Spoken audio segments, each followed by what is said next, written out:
Hey, to all my hustlers out there. This is Eleanor with the Entrepreneur Hustle, and I'm sharing tips and insight to a community of entrepreneurs who are hustling towards success. And today we're talking about something that we all might sweep under the rug, and that is getting our financial house together. Right now, lots of people are cleaning house because of the coronavirus. They're making sure that everything's clean and proper and sanitized. But are you doing that to your financial affairs for your business? Are you taking the steps to make sure that everything is in place, you understand where things go, and that when someone comes over, they can clearly see that you have put in the work to make sure that things are in order, things are clean, things are prepared, and that especially applies if you are now in the position where you need to apply for the loan and you need to put your business out there, meaning someone else will review the financials that you put in front of them. Especially in that case, but for all of us entrepreneurs, you need to make sure that your affairs are in order, your financial house is clean, sanitized, ready to go in case anybody's going to review it, especially if you have gotten a PPP loan or are applying for one. It's going to be critical for you. So let's talk about some of the things that we like to kind of put on to our bookkeeper, put on to our accountant. Because at the end of the day, as an entrepreneur, you're still responsible for those numbers. You have to understand them because when there's an opportunity to grow, it's tied to the numbers. When there's an opportunity for failure, it's tied to the numbers. Understanding your numbers helps you miss some of the potholes of entrepreneurship and take advantages of some of those speed ramps, right? So let's get into how you can better understand and be prepared and get your financial house in order. The first thing, even if you're not a finance person, even if you're not a numbers person, that may be the least favorite part of your business, you still have to understand there's a delicate balance that goes on when it comes to your business's financials. It's yin and yang, and as long as you understand that yin and yang, you can kind of arm yourself with what you need to do to either grow or protect yourself if you're at a position where you're feeling some risk, right? You're taking on lots of water. How can you protect yourself? So when there's an expense on one hand, something else happens, right? It doesn't happen all by itself, all solo when it comes to a business.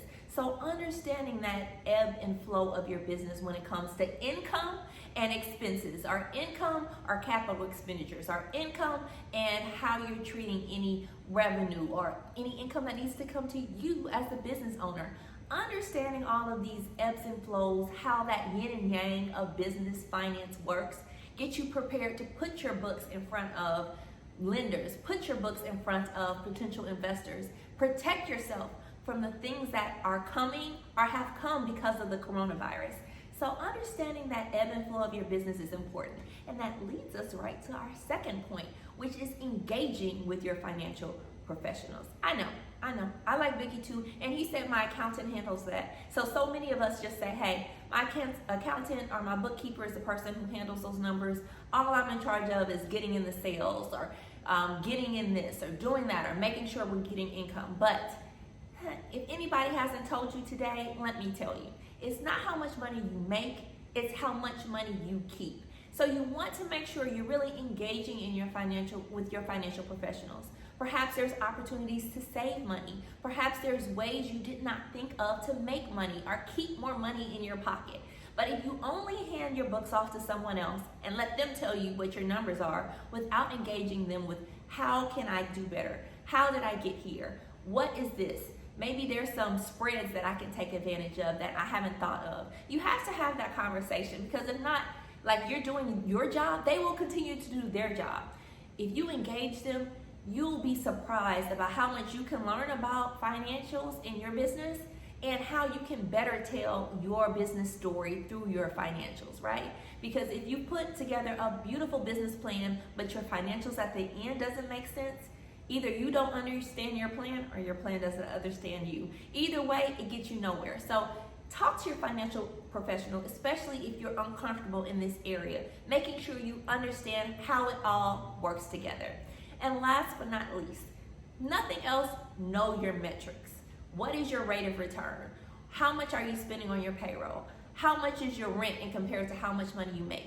This information is critical, especially right now because we are all going to have to reevaluate how we spend money, how we take in money. Where can we expect money to come from? And certainly giving ourselves some cushion in case Corona comes back around. So you want to make sure you know your metrics. If you don't understand anything about anything else, you want to be able to say to somebody, hey, my rate of return is XYZ, or hey, although I haven't had a good month, we can expect that to triple because of these certain factors for our business. So understanding that, getting your financial house together protects you from some things unseen and some things seen that are coming in the future.